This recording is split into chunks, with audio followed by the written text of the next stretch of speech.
जय हिंद दोस्तों, कैसे हो आप सभी लोग। उम्मीद है मस्त और बिंदास होंगे और अपनी पढ़ाई बहुत अच्छे से कर रहे होंगे। अपना जो ज्योमेट्री का टॉपिक चला था, ज्योमेट्री के टॉपिक में जो अपना सबसे पहला टॉपिक था, जो सबसे पहला टॉपिक लाइन एंड एंगल को उठाया था, उसमें जो बेसिक कॉन्सेप्ट थे लगभग अभी तक जो 4 सेशन हुए हैं उसमें कंप्लीट हो चुके हैं। अब यहाँ से आज से जो अपन पढ़ेंगे वो लाइन और एंगल से रिलेटेड जो थोड़ी मॉडरेट और डिफिकल्ट लेवल के कॉन्सेप्ट हैं उनको समझेंगे, उन पर किस तरीके से क्वेश्चन आए हैं या आगे किस तरीके से क्वेश्चन आ सकते हैं, इन सारी चीजों पर आज वीडियो में चर्चा करेंगे। तो उम्मीद है आप सभी लोगों ने जो लास्ट के सेशन हुए हैं उन सारे सेशनों को प्रॉपर तरीके से नोट्स में कंप्लीट किया होगा, प्रॉपर तरीके से उनका रिवीजन किया होगा और प्रॉपर तरीके से उसका क्या किया होगा, प्रैक्टिस की होगी। आई बात समझ में? तो आप सभी लोगों को क्या करना है, जो लास्ट के सेशन हो गए उन सारे सेशनों को बहुत अच्छे से कंप्लीट करना है, क्योंकि जियोमेट्री एक रिदम वाला टॉपिक होता है। आपकी अगर रिदम में अगर कोई कॉन्सेप्ट या आपकी कोई थ्योरम छूट जाती है तो आगे के जो कॉन्सेप्ट होंगे उनको थोड़ा समझने में डिफिकल्टी होगी और फिर आप समझोगे कि गणित कैसा है, कठिन है, यानी कि मैथ कैसा है, हार्ड है।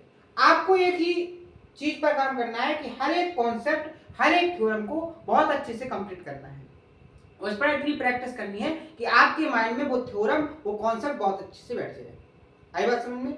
चलो तो आज का सेशन स्टार्ट करते हैं। जितने भी नए व्यूअर्स हैं, अगर उन्होंने नहीं देखा है लास्ट के सेशन को, तो लास्ट के सेशन को सबसे पहले कंप्लीट करें, उसके बाद इस सेशन को कंटिन्यू करें।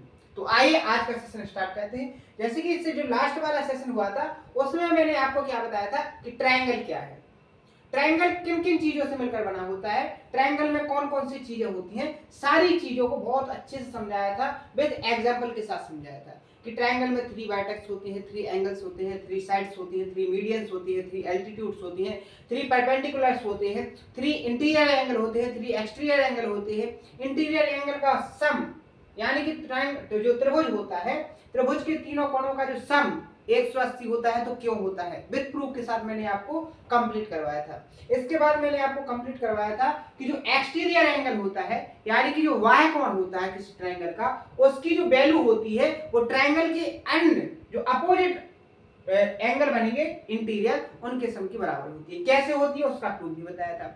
उसके बाद मैंने आपको बताया था कि एक ट्रायंगल दिया है और ट्रायंगल के आप क्या दिए हैं, एक्सटीरियर एंगल दिए हैं, तो उस एक्सटीरियर एंगल का जो सम होगा वो कितना होता है, मैंने आपको बताया था कि 360 डिग्री होता है, विद प्रूफ के साथ बताया था। उम्मीद है आप सभी लोगों ने वो सारी चीजें कंप्लीट कर ली होंगी जो मैंने आपको बताई थी। इन चीजों को समझाने के बाद जैसे ही हम आगे बढ़े थे तो मैंने आपको ट्रायंगल के टाइप्स भी बताए थे, साइड के आधार पर और एंगल के आधार पर क्या क्या उनकी विशेषताएं होती, सारी चीजों को बहुत अच्छे से समझाने की कोशिश की थी। उम्मीद है आप सभी लोगों ने बहुत अच्छे से इसको समझा होगा। जिन लोगों को थोड़ी कठिनाई होगी उसने फिर से देखा होगा उस सेशन को और अपनी चीजों को कंप्लीट किया होगा, क्योंकि अगर चीजों को बहुत ही बेसिक से समझाने के बाद अगर चीजों में डाउट रह रहा है तो उसका एक ही मतलब है कि वो चीजें आपके माइंड में पहले कभी आई ही नहीं है। जिसने पहले कभी इन चीजों को डिस्कस किया होगा, थोड़ा बहुत समझा होगा, थोड़ा बहुत पढ़ा होगा, थोड़ा बहुत देखा होगा, तो उसके माइंड में एक ही बार में सारी चीजें बैठ गई होंगी।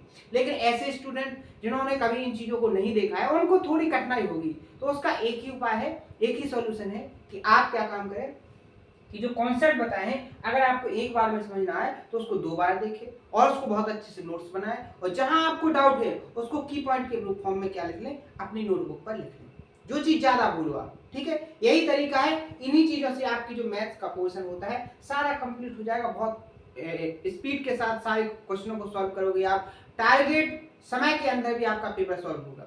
आई बात समझ में? तो ऐसे आपको अपने स्ट्रेटजी को अपनाना है कि आपकी सारी चीजें कंप्लीट हो जाए, और किस तरीके से कंप्लीट करना है कि आप क्वेश्चन को देखो और उसका जो कॉन्सेप्ट है आपके माइंड में तुरंत हिट करे, और हिट करने के बाद उसका जो आंसर हो वो आपके माइंड में ही निकल आए, आपको पेन उठाने की जरूरत ना पड़े। इस तरीके से आपको क्या करना है, अपनी प्रैक्टिस को करना है। और ये सारी चीजें जो दी है आपको, कैसे कैलकुलेशन आएगी, कैसे सारी चीजें आएगी, ये सारी चीजें केवल एक ही चीज पर डिपेंड करती हैं, वो प्रैक्टिस। आप जितनी ज्यादा प्रैक्टिस करोगे, आप कॉन्सेप्ट पर जितना ज्यादा अपना टाइम इन्वेस्ट करोगे, उतना ही आपको क्या आएगा, स्पीड आएगी, उतने ही जल्दी आप कॉन्सेप्ट को ऑब्जर्व करोगे और उतनी ही जल्दी आप सारी चीजों को अपने माइंड में सेट कर पाओगे। कॉन्सेप्ट बताने के बाद मैंने कुछ क्वेश्चन भी कंप्लीट करवाए थे, 15 तक क्वेश्चन अपने कंप्लीट हो चुके थे। बहुत अच्छे से 2 मेथड, 3 मेथड, जितनी संभव हो सकती है सारी मेथड विद कैलकुलेशन के साथ मैंने आपको समझाने की कोशिश की थी।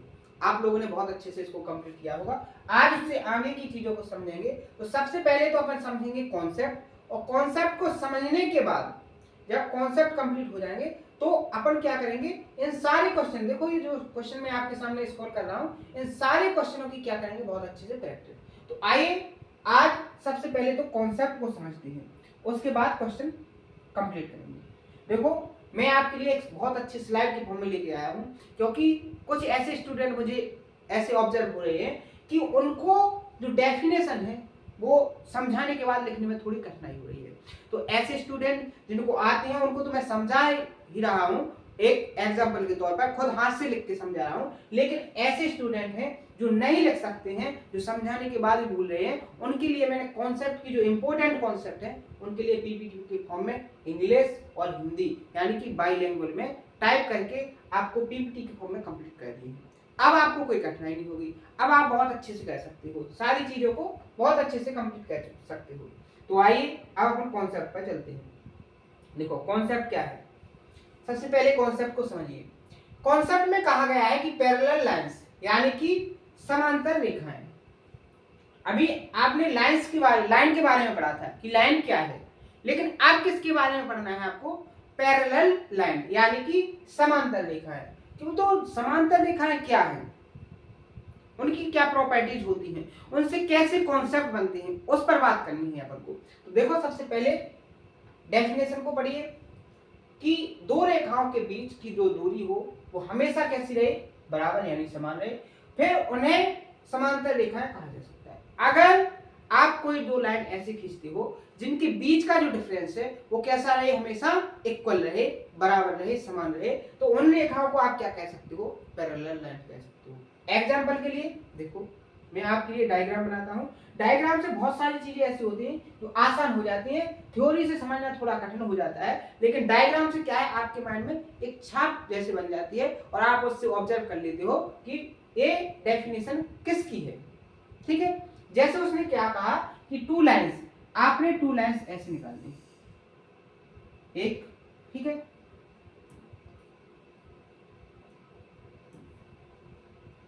एक ये हो गई। दूसरी लाइन जस्ट उसके नीचे इस तरीके से निकाली कि जो है इस लाइन, मान के चलो ये लाइन आपकी क्या होगी, ए, और ये क्या होगी आपकी बी, ए आपकी हो गई सी और ए आपकी क्या हो गई डी। यानी कि दो लाइन निकाली आपने ए बी और सी डी। किस तरीके से निकाली कि उसने एक कंडीशन देके निकलवाए कि जो आपकी ये दोनों लाइनें हैं, इन दोनों लाइनों का जो गैप है, जैसे ये जो गैप है, अगर यहाँ पे सपोज कीजिए x है, ए बी और सी डी के बीच का जो गैप है वो यहाँ पर क्या है, x है। फिर और आगे देखा तो यहाँ कहीं पर भी देखा तो यहाँ भी जो डिफरेंस आया, जो अंतर आया इन दोनों लाइनों के बीच का, वो क्या आया, x आया। और आगे बढ़े तो यहाँ देखा तो यहाँ भी डिफरेंस इनके बीच का क्या है, x है। तो यहाँ से कॉन्सेप्ट बनता है कि ऐसी दो लाइन्स, ऐसी दो रेखाएं जिनके बीच का जो डिफरेंस है वो कैसा रहे, समान रहे, इक्वल रहे, तो वो दोनों रेखाएं क्या हो जाएंगी, एक दूसरे के पैरेलल हो जाएंगी, यानी कि समांतर हो जाएंगी। बात समझ में आए। एक दूसरी चीज और देख सकते हो कि अगर इनको आगे बढ़ाया जाए, चाहे लेफ्ट में बढ़ा लो चाहे आप राइट में बढ़ा लो, इनको कहीं तक भी अनंत तक अगर आप दोनों साइड बढ़ाते हो तो ये दोनों लाइनें कभी भी एक दूसरे को क्या नहीं करेंगी, इंटरसेक्ट नहीं करेंगी, यानी कि दोनों एक दूसरे को कभी प्रतिच्छेद नहीं करेंगी। आई बात समझ में। यानी कि आप ए बी को भी बढ़ा रहे राइट साइड में और सी डी को भी बढ़ा है राइट साइड में, तो ये कभी भी एक दूसरे को इंटरसेक्ट नहीं करेंगे। तो दो पॉइंट निकल के आते हैं कि जो पैरेलल लाइन कौन सी होती है कि उनके बीच का जो डिफरेंस हो वो कैसा हो, इक्वल हो, समान हो, कभी कम बढ़ ना हो, हमेशा कैसा रहना चाहिए, समान रहना चाहिए। दूसरी चीज क्या निकल के आए कि इन दोनों रेखाओं को अगर आप कहीं पर भी अनंत तक बढ़ाते हो तो ये रेखाएं कभी भी एक दूसरे को नहीं काटेंगी, क्योंकि जब डिफरेंट समान रखना है तो ऑब्वियसली बात है, बेसिक सी बात है, ये कभी भी एक दूसरे को नहीं काटेंगे। आई बात समझ में। तो पैरेलल लाइन का जो कॉन्सेप्ट है वो बहुत अच्छे समझ में आ गया। अब जानेंगे कि पैरेलल लाइन जो होती है उनको कैसे लिखते हैं, मैथ की भाषा में कैसे लिखते हैं। तो जैसे ए बी और सी डी आपके सामने दो लाइन है, इनको पैरेलल फॉर्म में लिखना है और मैथ की भाषा में लिखना है। तो इनके बीच में एक साइन लगा दिया जाता है, खड़ी दो लाइंस, इनके बीच में क्या खड़ी दो लाइन लगा दी जाती हैं और इन लाइनों को क्या पढ़ा जाता है, पैरेलल। ये जो साइन बना है वो क्या है, पैरेलल। ठीक है, पैरेलल लाइन का जो साइन होता है वो क्या होता है, डबल खड़ी लाइन लगा दो उनके बीच में, तो वो लाइन जो साइन बनता है वो किसका बनता है, समांतर रेखाओं का। बात समझ में आ गई। समांतर रेखाओं का कॉन्सेप्ट बहुत अच्छे समझ में आ गया होगा कि दो रेखाएं जिनके बीच का डिफरेंस समान हो, उनको आगे बढ़ाने पर अनिश्चित रूप से कभी वो एक दूसरे को ना काटे, और उनको लिखने का तरीका क्या होगा, ए बी समांतर सी डी। बात समझ में आ गई, उम्मीद है बहुत अच्छे समझ में आ गया होगा। बात करते हैं अगले कॉन्सेप्ट की। देखो, ट्रांसवर्सल लाइन, यानी कि हिंदी में बोलते हैं इसको त्रियक रेखा। वो क्या है, क्या कॉन्सेप्ट बनता है उसको समझो। क्या कहा उसने कि a straight line intersect two or more lines at different point is called a transversal line, यानी कि दो या दो से अधिक रेखाओं को कैसा एक त्रियक, ट्रांसवर्सल माने त्रियक, त्रियक काटे कहां पर, अलग अलग पॉइंटों पर, तो उस लाइन को आप क्या कहते हो, ट्रांसवर्सल लाइन, यानी कि क्या कहोगे, त्रियक रेखा कहोगे। विभिन्न बिंदुओं पर दो या दो से अधिक रेखाओं को जोड़ने वाली एक सीधी रेखा को एक त्रियक रेखा कहा जाता है। अब इसको डायग्राम से समझो, डायग्राम से कितना आसान होगा, देखो इसी लैंग्वेज में समझना। मान के चलिए मैंने दो लाइन इस तरीके से खींची, कितनी खींची, दो लाइन खींची, और तीसरी लाइन इस तरीके से निकाल दी। देखो एक तीसरी लाइन तिरछी निकाल दी मैंने, तो इस लाइन ने क्या काम किया कि इस वाली, मान के चलो ये क्या है आपकी ए बी, नीचे वाली आपकी हो गई सी डी, और ये जो आपकी हो गई एम एन, क्या हो गई एम एन। तो ए बी को इसने किस पॉइंट पर काटा, इस एम पॉइंट पर, ये कौन सा पॉइंट हो गया आपका एम, ठीक है। और आपकी सी डी को इसने कहां काटा, यहां एम पर। तो यही जो ट्रांसवर्सल लाइन की डेफिनेशन है वो क्या कहती है, या तो दो या दो से अधिक लाइन, अभी मैंने आपको दो लेके बताई, आप कितनी भी ले सकते हो, ठीक है।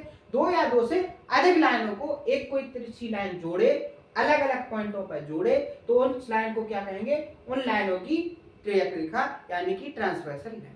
यानी कि आपको ए बी को इसने कहां काटा, एम पॉइंट पर, और सी डी को कहां काटा इसने, एन पॉइंट पर, और दोनों को क्या कर दिया, तिरछा जोड़ दिया।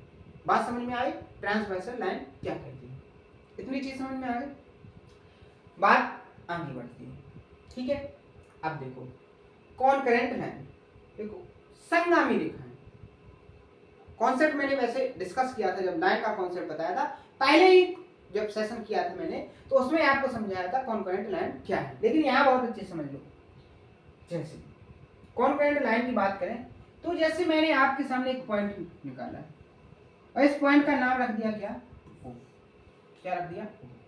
अब इस पॉइंट से मैंने रेखाएं निकाली एक ही पॉइंट से, इस तरीके से,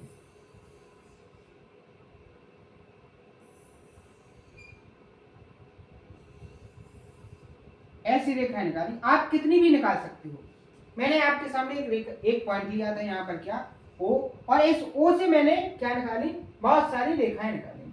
तो कॉन्सेप्ट कहता है कि किसी एक कॉमन पॉइंट से, किसी एक कॉमन पॉइंट से अगर दो या दो से अधिक रेखाएं गुजारी जाएं तो वो सारी रेखाएं क्या कहलाएंगी, संगामी रेखाएं, यानी कि कॉन्करेंट लाइन। बात समझ में आई। देखो यही डेफिनेशन में लिखा है, यदि दो या दो से अधिक रेखाएं एक ही बिंदु पर काटती हैं तो उन्हें संगामी रेखाएं कहते हैं। बात समझ में आई। देखो कॉन्सेप्ट बहुत आसान है और बहुत ही इंपॉर्टेंट कॉन्सेप्ट है बेसिक लेकिन है इंपॉर्टेंट। अगर ये छोटी छोटी चीजें आपको यहाँ समझ में नहीं आएंगी तो जब इन्हीं छोटी छोटी चीजों से मिलकर एक बड़ा कॉन्सेप्ट बनेगा तब आपको इस चीज को अपने माइंड में बैठाना बहुत कठिन हो जाएगा। तो मैं आपसे एक ही रिक्वेस्ट करता हूं, और रिक्वेस्ट मैं बार बार इसलिए करता हूं, मैं आपको इसलिए बार बार कहता हूं कि रिक्वेस्ट कर रहा हूं कि आप इन चीजों को बहुत अच्छे से कंप्लीट करें। एक एज ए स्टूडेंट मैं आपको समझाने की कोशिश करता हूं कि अगर आपने इन चीजों को छोड़ा तो आप ये मान के चलिए कि आप फिर कितनी भी प्रैक्टिस कर ले, ये सारी चीजें आपके माइंड में नहीं बैठेंगी। लेकिन अगर आपने छोटी छोटी चीजें कर ली तो आपकी प्रैक्टिस में भी मन लगेगा, आपको कॉन्सेप्ट भी बहुत अच्छे से समझ में आएगा और आप अप्लाई भी बहुत अच्छे से कर पाओगे। जैसे कि किसी भी चीज को आपको अप्लाई करना है तो उस अप्लाई करने से पहले वो सारी चीजें आपको बहुत अच्छे से आनी चाहिए, तभी जाके आप उसको अप्लाई कर सकते हो। आई बात समझ में? उम्मीद है जो मैं आपके अंदर जो टेक्निकल जो प्रोसेस है वो डालने की कोशिश कर रहा हूँ वो बहुत अच्छे से आप ऑब्जर्व कर रहे होंगे, क्योंकि पेपर में जो टेक्निकल चीजें होती हैं, जो बहुत जल्दी पेपर को करने की टेक्निक होती है, वो यही होती है कि आप ज्यादा से ज्यादा चीजों को समझते हुए कॉन्सेप्ट पर बहुत अच्छे से पकड़ बना लें। कैसे बनाओगे वो सारी चीजें मैं आपको दे ही रहा हूँ, तो उम्मीद है चीजें जो मैं आपको समझ रहा था बहुत अच्छे समझ में आ गई होंगी। ये जो सारी लाइंस हैं वो क्या हो जाएंगी आपकी यहाँ पर कॉन्करेंट लाइन यानी कि संगामी रेखा। बढ़ते हैं अगले कॉन्सेप्ट पर, एडजेसेंट एंगल। देखो एंगल के बारे में बता चुका हूं, लेकिन अब एंगल में भी कुछ ऐसी चीजें होती हैं जो एक प्रॉपर प्रॉपर्टीज लेकर चलती हैं। जैसे अगर बात करेंगे किसकी, एडजेसेंट एंगल यानी कि आसन कोण की, तो ये क्या होते हैं? देखो पहले डायग्राम से समझो फिर डेफिनेशन पढ़ना। मैं आपके सामने दो डायग्राम बनाता हूं।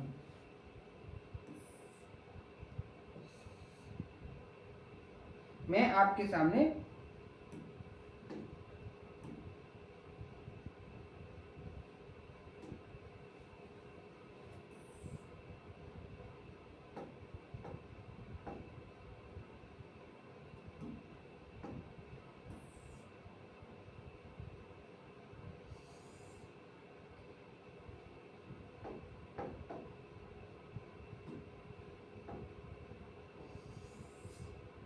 देखो मैंने आपके सामने दो डायग्राम बनाए, ए बी सी और डी। ये आपका हो गया ए बी सी और डी। तो जो आपके एडजेसेंट एंगल यानी कि हिंदी में आसन कोण क्या कहलाते हैं वो आप यहां समझिए। बेसिकली आसन कोण क्या होते हैं कि जो एंगल को बनाने वाले ऐसे दो एंगल जिनको बनाने में एक लाइन कैसी हो, कॉमन हो। जैसे आप यहां देखो एंगल बी और एंगल सी, इन दोनों एंगल को अगर कंप्लीट फॉर्म में बनाना है तो आप देख रहे हो ये जो बीसी लाइन है ये कैसी लाइन है, कॉमन लाइन है। कैसी लाइन है, कॉमन लाइन है। तो आप क्या कह सकते हो, ऐसे दो एंगल जिनको बनाने में एक लाइन कैसी हो, कॉमन हो, तो वो दोनों एंगल आपके क्या कहलाएंगे यहाँ पर, एडजेसेंट एंगल। यानी कि यहाँ पर एंगल बी और एंगल सी आपके क्या हो जाएंगे, यहाँ पर आसन कोण हो जाएंगे। क्या हो जाएंगे आपके यहाँ पर, आसन कोण हो जाएंगे। बात आई समझ में?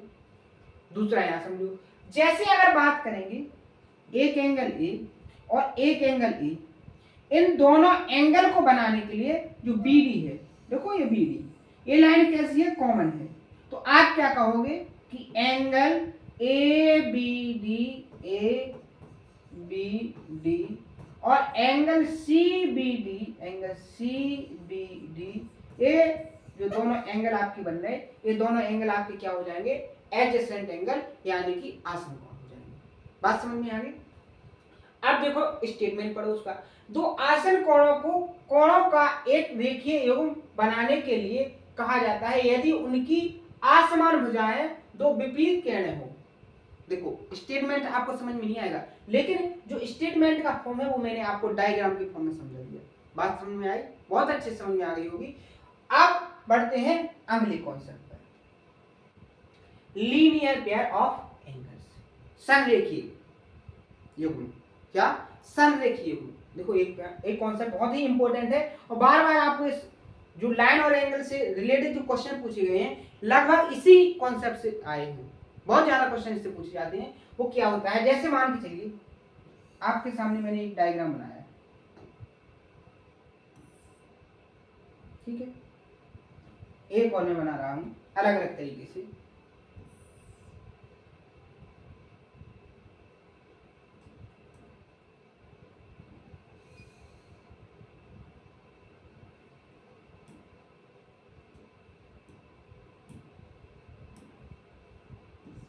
इससे ज्यादा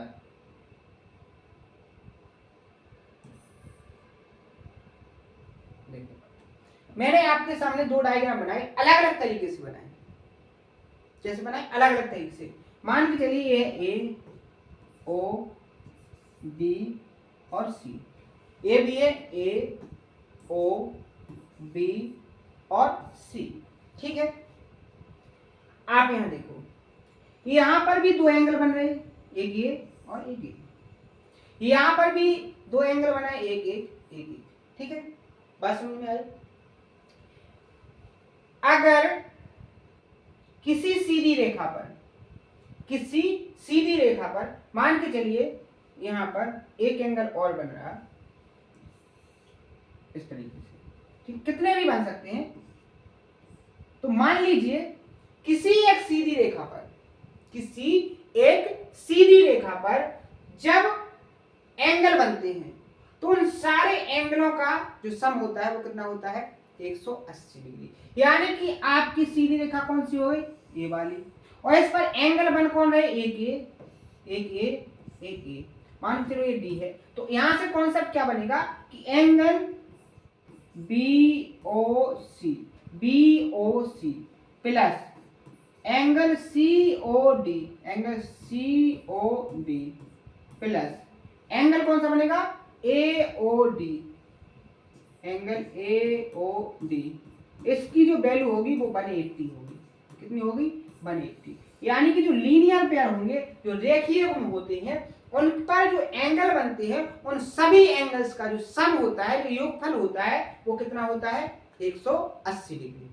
बात आई समझ में। एक चीज हो गई।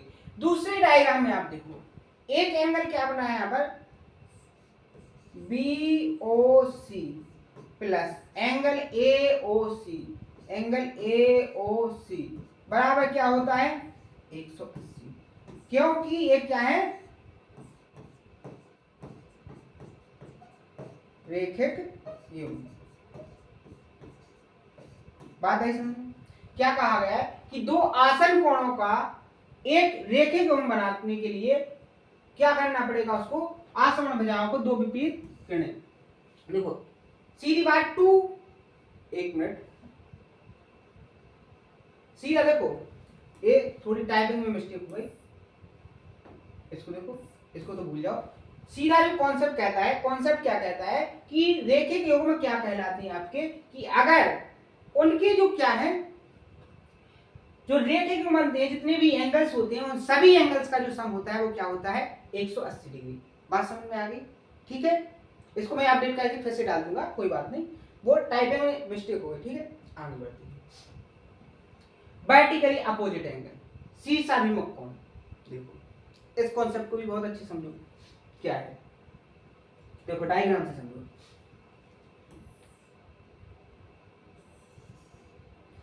मैंने आपके सामने एक डायग्राम बनाया और इस पॉइंट का नाम क्या है, ठीक है। तो आप यहां देखोगे, ये लाइन हो गई ए बी, ये हो गई सी डी, और ये कहां पर काटती है, ए बी और सी डी दो लाइन्स हैं जो एक दूसरे को कहां इंटरसेक्ट करती हैं, पॉइंट ओ पर। तो आप यहां देखोगे जो एंगल कौन सा, एंगल ए ओ सी बराबर किसके हो जाएगा, B O D, angle B O D. यानी कि ये वाला कोण और ये वाला कोण एक दूसरे के कैसे, बिल्कुल आमने सामने, कैसे, बिल्कुल आमने सामने। तो ये जो एंगल होगा, ये दोनों एंगल आपस में कैसे होंगे, वैल्यू में बराबर। और इस एंगल का जो नाम दोगे, वो ये दोनों एंगल क्या हो जाएंगे आपके, शीर्षाभिमुख कोण।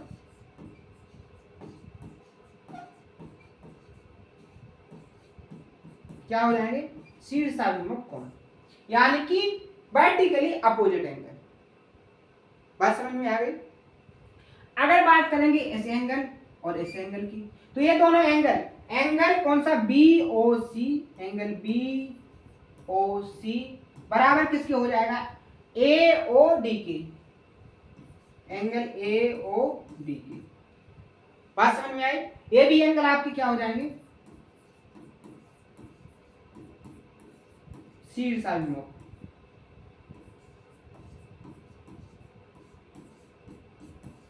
ठीक है, इतनी चीज समझ में आई। देखो अभी तक मैंने आपको क्या समझाया, मैंने सबसे पहले आपको क्या बताया, पैरेलल लाइंस। ठीक है, पैरेलल लाइन का कॉन्सेप्ट क्या है, क्या क्या इससे कॉन्सेप्ट निकलते हैं। फिर उसके बाद ट्रांसवर्सल लाइन, ट्रांसवर्सल लाइन के बाद कॉन्करेंट लाइन, और कॉन्करेंट लाइन के बाद एडजेसेंट एंगल, एडजेसेंट एंगल के बाद मैंने आपको लीनियर पेयर, और लीनियर पेयर के बाद मैंने आपको क्या बता दिए, वर्टिकली अपोजिट एंगल। इतने कॉन्सेप्ट अभी तक हो चुके हैं। उम्मीद है सारे कॉन्सेप्ट आपको बहुत अच्छे समझ में आए होंगे, सारी चीजों को बहुत अच्छे से आप ऑब्जर्व कर रहे होंगे। लेकिन मेरा आपसे रिक्वेस्ट है कि आप प्रॉपर तरीके से नोट्स बनाएं, क्योंकि जब एग्जाम का टाइम आएगा, अब जितने भी रिसेंटली एग्जाम होंगे 2025 में, वो सारे जल्दी एग्जाम का कैलेंडर जारी होगा, और आपको जब एग्जाम आता है तो आपको इतना टाइम नहीं मिलता है कि आप प्रॉपर तरीके से लेक्चर को देख पाओ, क्योंकि एक लेक्चर 1 घंटे 1.5 घंटे से कम का नहीं होगा, और 1-1.5 घंटे से कम टाइम में आप 15 से 20 मिनट में अपने नोट्स को रिवाइज कर सकते हो, और उन सारे नोट्स में जो कॉन्सेप्ट हैं आपके, सारे कॉन्सेप्ट को आप प्रैक्टिस कर सकते हो। बात समझ में आ रही। तो नोट्स बहुत ही इंपॉर्टेंट चीज है। आप जितने अच्छे से नोट्स को बनाओगे, उतनी ज्यादा आपको एग्जाम के टाइम पर रिवीजन करने में, अपने कॉन्सेप्ट पर प्रैक्टिस करने में आसानी होगी। ठीक है, तो देखो सभी लोग कॉन्सेप्ट के जो नोट्स हैं उनको बहुत अच्छे से कंप्लीट जरूर करें। देखो आप एक स्ट्रेटजी से काम करें तो आपको सफलता बहुत जल्दी से मिल जाएगी, लेकिन अगर आपने एक स्ट्रेटजी, एक अपने आप को उस स्ट्रेटजी में ढालना नहीं सीखा, तो आपको वही चीज पाने में बहुत सारा टाइम लग जाएगा। और आप अपनी जो उम्मीदें रखे हो, आपके जो माँ बाप आपके लिए जो उम्मीदें रखे हैं कि मेरा जो बच्चा है या मेरा लड़का लड़की है वो एक दिन क्या अपनी मंजिल को पाएगा, तो उनकी उम्मीदों पर खरा उतरने के लिए आपको इतना तो करना पड़ेगा कि प्रॉपर तरीके से सारी चीजों को कंप्लीट करो, नोट्स बनाओ, नोट्सों की प्रैक्टिस करो, आपकी उम्मीदें खुद ब खुद क्या हो जाएंगी, पूरी हो जाएंगी।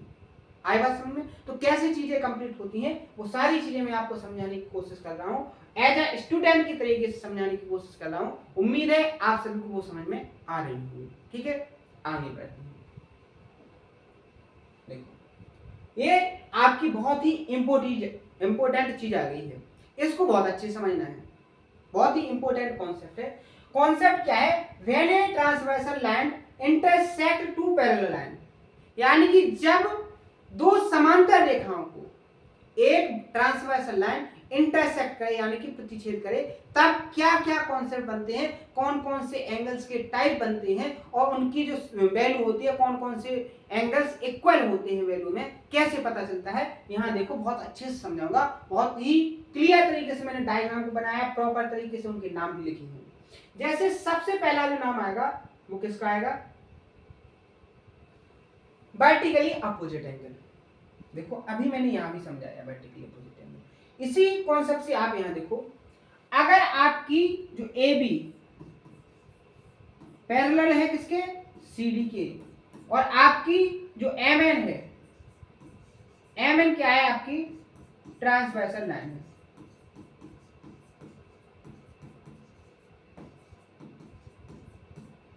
ठीक है, बात समझ में आई। तो आप यहां देखो मैंने नंबर के फॉर्म में डाली है कि ये जो एंगल है, मान लो ये क्या है, एक, ये आपका एंगल हो गया 2, ये आपका एंगल हो गया 3, और ये जो एंगल हो गया आपका 4। इसके बाद ये वाला एंगल आपका 5, ये 6, ये 7 और ये 8। नंबर किस लिए डाल दिए, जिससे आप भूलो ना, क्योंकि मैं तो ऐसे बता सकता था सी एन, यहां पर वो ले लेता, ठीक है, ऐसे में आपको थोड़ी प्रॉब्लम होती, लेकिन मैंने एंगल्स के क्या नाम रख दिए प्रॉपर तरीके से। इससे क्या है, आपको बहुत सारी चीजें बिना डाउट के, बिना कंफ्यूजन के सारी चीजें आपको समझ में आएंगी। देखो कैसे, यहां देखो, यहां देखो,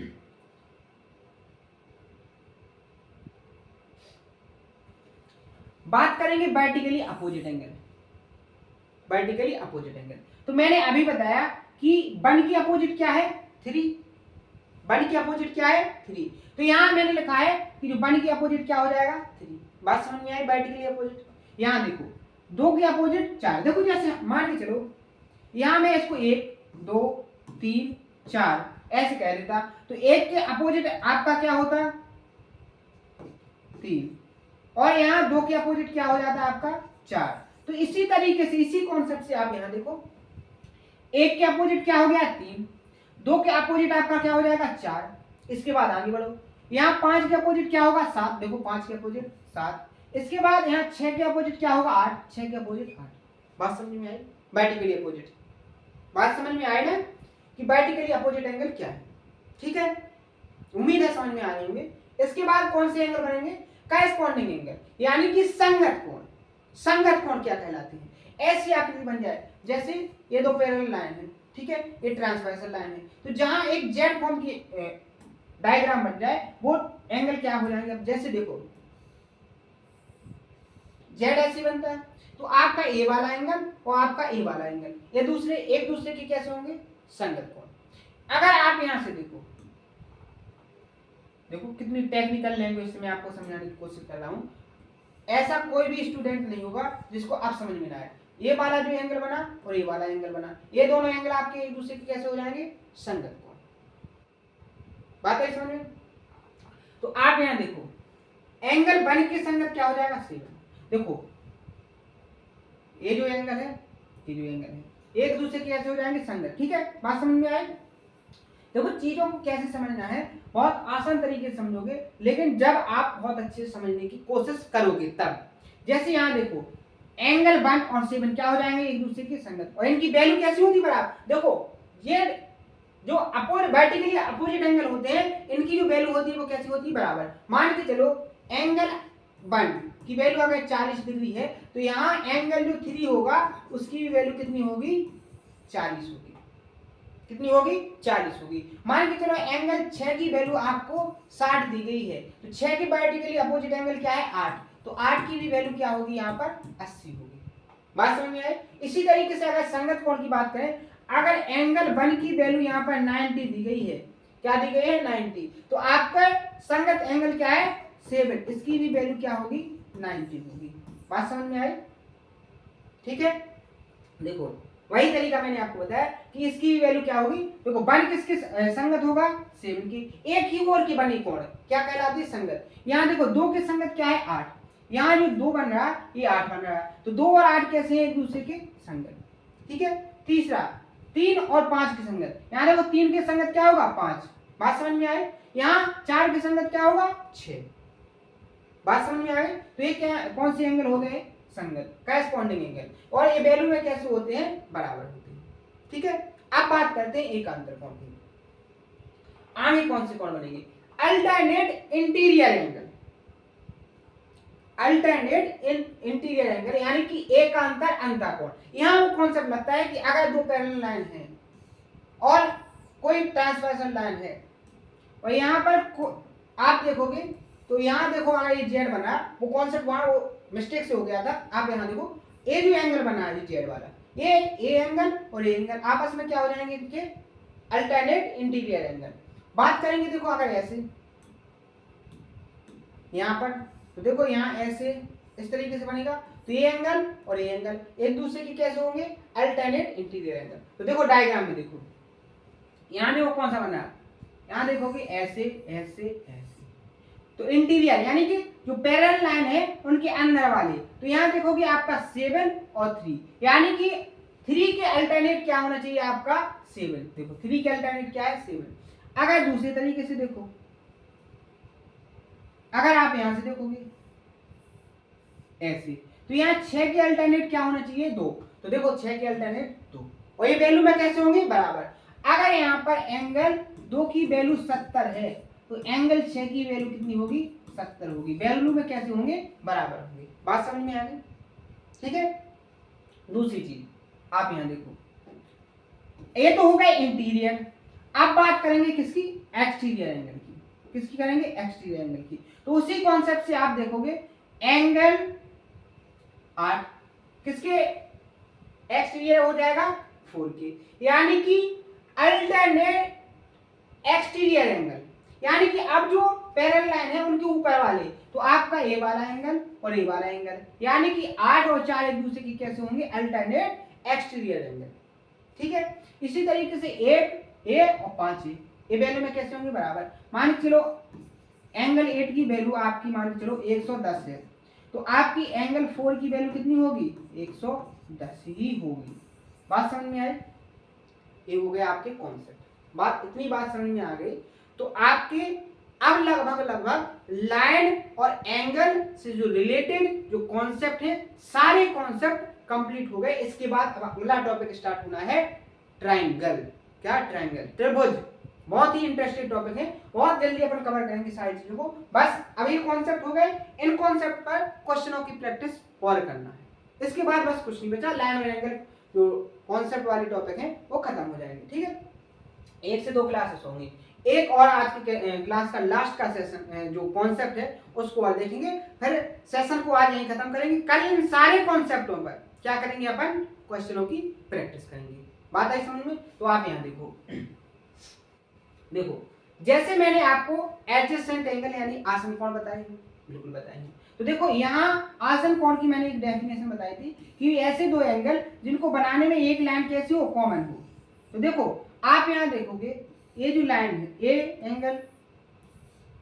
जो एंगल है 2 और 7, कैसे, 2 और 7, इनको बनाने में एक लाइन एम कैसी है, कॉमन है। तो 2 और 7 एंगल कैसे होंगे आपके, कैसे होंगे आपके आसन कोण, एडजेसेंट एंगल। और आसन कोणों की जो वैल्यू का सम होता है वो कितना होता है, 180 होता है, यानी कि angle 7 plus angle 2 equal to कितना हो जाएगा, 180 डिग्री। ये कैसे होगा, इसको अपन विद प्रूफ के साथ पढ़ेंगे आगे। ठीक है, इसी तरीके से एंगल 6 प्लस एंगल 3, इसका भी सम कितना होगा, 180 डिग्री। ठीक है, ये सारी चीजें आपको उम्मीद है बहुत अच्छी समझ में आई होंगी। आज देखो कितनी चीजें मैंने आपको कंप्लीट करवाई हैं,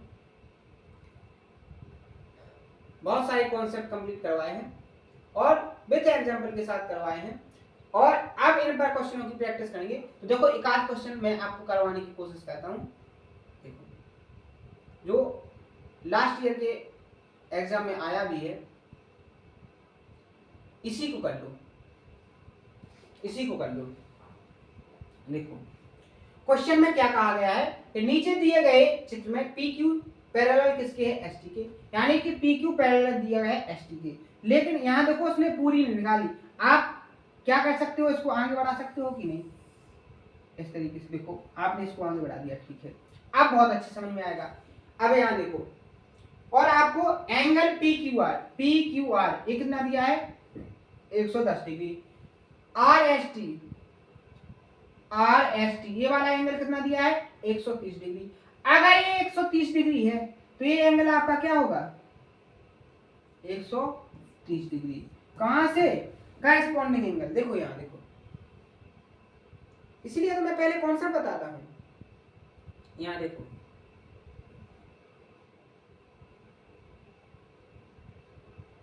देखो कॉरेस्पॉन्डिंग एंगल कौन कौन से, 1 और 7, 2 और 8 अपने कौन से हैं, ये वाले।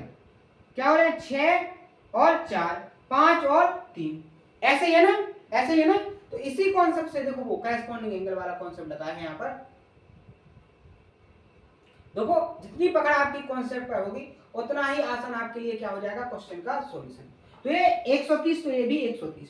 बात समझ में आ गई, ये एंगल और ये एंगल एक दूसरे के कैसे हो गए, संगत कोण। ठीक है, अब बात करेंगे, आपको निकालना क्या है, एंगल क्यू आर पी। यहां मान के चलो क्या है आपका क्यू आर एस, यानी आपको ये वाला एंगल निकालना है। कैसे निकालोगे, इसका क्या तरीका है, देखो एक तो शॉर्ट तरीका क्या है कि आप इस एंगल को जोड़ो और 2 का भाग दे दो। शॉर्ट ट्रिक कैसे, 240 में आप 2 से भाग दोगे तो क्या आ जाएगा, 70।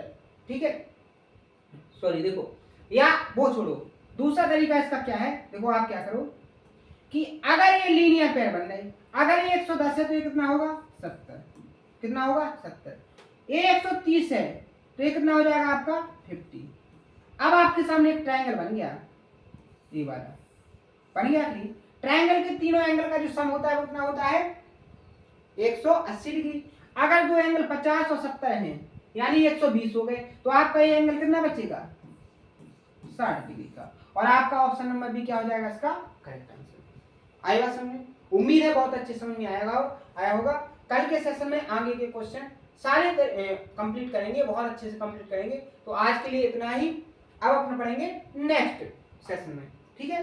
सारी चीजों को नेक्स्ट सेशन में कंप्लीट करेंगे, सारे क्वेश्चन की प्रैक्टिस करेंगे, और इसके बाद लाइन और एंगल का जो कॉन्सेप्ट है उसको पूरी तरीके से फिनिश करेंगे, और अगले टॉपिक को स्टार्ट करेंगे ट्रायंगल। उम्मीद है आज मैंने जो आपको समझाने की कोशिश की है, सारी चीजों को आपने बहुत अच्छे से समझा होगा, प्रॉपर तरीके से नोट्स बनाए होंगे, और प्रॉपर तरीके से आप रिवीजन भी करोगे।